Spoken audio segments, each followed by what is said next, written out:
Alhamdulillahirrabbilalamin. Terima kasih pemirsa TV Tabalong yang budiman. Kembali lagi dalam acara Majelis Fikih, wadahnya belajar hukum agama. Kali ini kita akan melanjutkan perbincangan bersama Ustadz Nasrullah tentang pembahasan tema seputar najis tadi ya. Setelah ini kita akan menanyakan pengertian dari najis ainiyah dan hukmiyah. Sebenarnya itu adalah jenis najis seperti apa, Ustadz? Iya. Najis hukmiyah artinya najis pada hukum. Sebenarnya sudah tidak kelihatan lagi. Jadi najis hukmiyah itu wahiyal lati la launa wala riha wala ta'ma laha. Yaitu hadis yang sudah tidak ada warnanya, tidak ada baunya, bahkan tidak ada rasanya. Mungkin karena sudah kalawasan.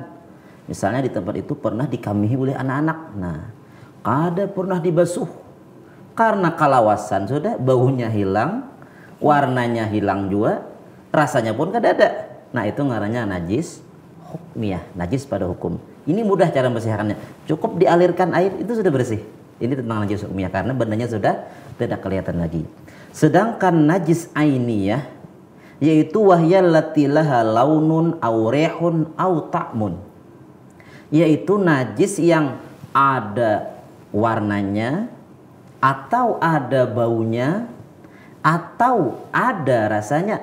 Itu disebut dengan najis ainiyah karena yang kelihatan nampak ya. Nah, itu perbedaan antara najis hukmiyah dan najis ainiyah. Mungkin itu. Untuk najis hukmiyah tadi menyiram bekas najis itu apakah sudah termasuk suci ya, Ustaz? Sudah suci. Jadi mudah aja karena sudah tidak kelihatan lagi. Untuk contoh lebih jelasnya, Ustaz, apakah ada yang lain? Ya, tentang najis hukmiyah tadi. Nah, jadi di sini kata-katanya kaifiyatu izalatiha tathuru bijarayanil ma'i 'alaiha. Cara menghilangkannya, mensucikannya itu mengalirkan air atasnya, cukup disimbur pun sudah bersih. Atau dilap dengan kain basah sudah bersih. Karena ya sudah ada kelihatan lagi. Nah, itu lebih mudah. Kalau najisnya tadi masalah najis ainiyah yang kelihatan, ini harus hilang bau, rasa, dan warnanya. Seandainya misalnya di sini nih, misalnya di sini dicontohkan apabila hilang oleh najis tadi dengan satu kali basuh, cukuplah satu kali basuh. Tapi sunat ditambah 2 atau 3 kali. Itu misalnya hilang dengan satu kali basuh. Tetapi apabila tidak hilang dengan satu kali basuh, wajiblah menambah basuhan yang kedua. Dan apabila tidak hilang, wajiblah membasuh dengan yang ketiga. Maka apabila tidak hilang juga dengan basuhan ketiga, maka minta tolonglah kepada seumpama sabun, artinya bersabun. Nah, disabuni. Nah, kemudian andainya pakai sabun kada hilang juga, ini disebut dengan halatat ta'assur, artinya keadaan ini sulit dibersihkan. Nah, kemudian di sini ada penjelasan in baqiyal launa faqat awir rihu faqat hakamna bi taharatil mahalli. Jika yang tertinggal itu warnanya saja atau baunya saja, sudah dihukumkan bersih karena sulitnya. Artinya bendanya hilang, nanti tinggal warnanya aja lagi, cukup jikat kada ampih juga, disabuni kada ampih juga. Nah, atau tadi yang ketinggal itu cuman baunya, bendanya ada lagi, dimaafkan. Itu. Tetapi jika yang tertinggal itu in baqiyal launu warrihu ma'an, jika yang tertinggal itu adalah warnanya dan baunya, 2 nih, bau dan warna, atau satu tapi yang satu itu adalah rasanya.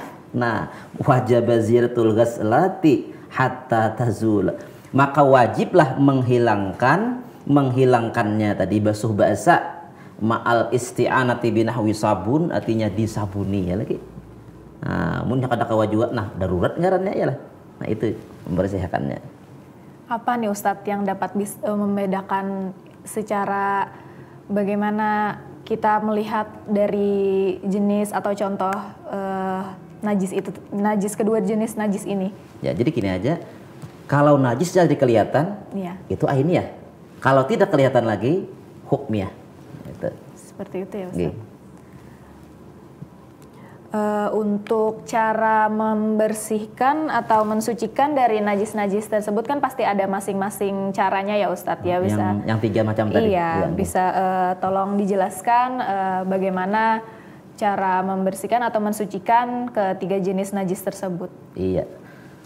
Kalau najis pertama, najis mughallazah, najis yang paling berat yaitu anjing dan babi tadi.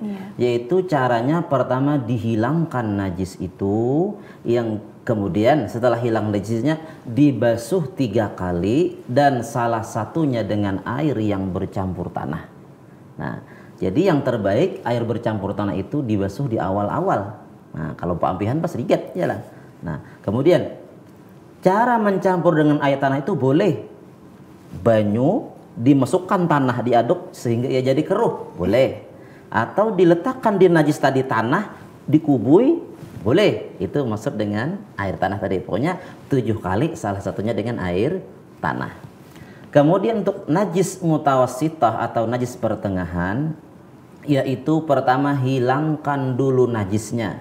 Setelah itu hanyar dibasuh. Tadi andainya dibasuh 1 kali sudah bersih, cukuplah basuhan itu, tetapi sunat ditambah 2 atau sampai 3 kali. Tapi andainya belum hilang, basuh lagi atau pakai sabun tadi. Nah, kemudian untuk najis mukhaffafah, najis yang paling ringan, yaitu tadi kencingnya anak laki-laki yang belum umurnya 2 tahun, kemudian lagi ia belum makan apa-apa selain susu ibunya sampai kenyangnya, cuman susu ibunya saja. Itu cara membersihkannya, dipercikkan air di situ, dilap sudah bersih karena ia najis ringan. Itu cara menghilangkan najis-najis yang 3 macam tadi. Apakah ada contoh lain Ustadz yang seperti najis mughallazah tersebut? Apakah ada selain yang dari anjing atau babi itu? Cuman 2 itu saja. Jadi najis dan najis mughallazah cuman anjing dan babi, iya, dan semuanya ya Ustadz iya, ya. Kemudian nang lahir dari keduanya tadi. Iya, keturunan dari keduanya. Iya. Untuk najis mutawassithah sendiri Ustadz, apakah ada contoh lain? Banyak najis mutawassithah itu. Jadi contoh-contoh najis mutawassithah seperti yang kita sebutkan tadi, yaitu seperti darah misalnya. Nah, jadi itu termasuk darah apapun, darah haid atau darah manusia, itu semuanya najis mutawassithah. Nah, jadi mutawassithah ini pokoknya selain daripada najis mughallazah, selain najis mukhaffafah, semuanya mutawassithah. Itu aja mengetahuinya. Kembali lagi nih Ustadz kepada najis mughallazah tadi, bagaimana, mengapa nih anjing dan babi tersebut tergolong di dalam najis mughallazah ini? Ya, karena ini memang sudah ada dalil dari Al-Quran dan hadis ini mengatakan ini najis mughallazah. Jadi kita kada tahu kenapa itu. Jadi memang seperti itulah hukumnya. Artinya dalam agama kita najis mughallazah itu cuman anjing dan babi, itu aja. Baik Ustadz, kalau biasanya kan jarang diketahui orang nih kalau kencing bayi yang masih mengonsumsi ASI belum bisa dimakan itu, belum bisa makan apapun itu termasuk najis mukhaffafah ya, ringan. Apakah ada contoh lain Ustadz jenis najis ringan ini? Cuman 1 itu saja. Kalau kencing anak perempuan biar baru lahir tetap sudah masuk kepada mutawassithah. Jadi untuk najis mukhaffafah yang ringan cuman 1, najisnya kencing anak laki-laki yang belum berumur 2 tahun dan belum makan apa-apa selain susu ibunya sampai kenyang. Itu aja. Begini Ustadz, kan tidak semua apa yang terkena najis secara otomatis menjadi najis yang tidak termaafkan. Itu bagaimana penjelasannya Ustadz? Apakah memang ada jenis najis yang bisa dimaafkan atau tidak dimaafkan? Itu bagaimana Ustadz? Iya, jadi najis itu semuanya artinya apa? Tidak semuanya membuat sembahyang tidak sah. Jadi adanya najis yang dimaafkan. Contoh najis yang dimaafkan itu seperti sejenis darah nyamuk atau darah serangga. Tapi yang dimaafkan darahnya. Nah, sedangkan najis kulitnya tidak termasuk. Jadi misalnya orang ada darah nyamuk itu dimaafkan. Yang tidak dimaafkan itu bangkainya. Jadi misalnya nampak nyamuk, cuma misal, nah itu najis jadinya. Kalau cuma darahnya dimaafkan. Nah, kemudian jenis najis yang dimaafkan lagi yaitu sejenis darah kudis atau darah luka atau darah nanah, kena ada orang luka, pokoknya banana itu dimaafkan.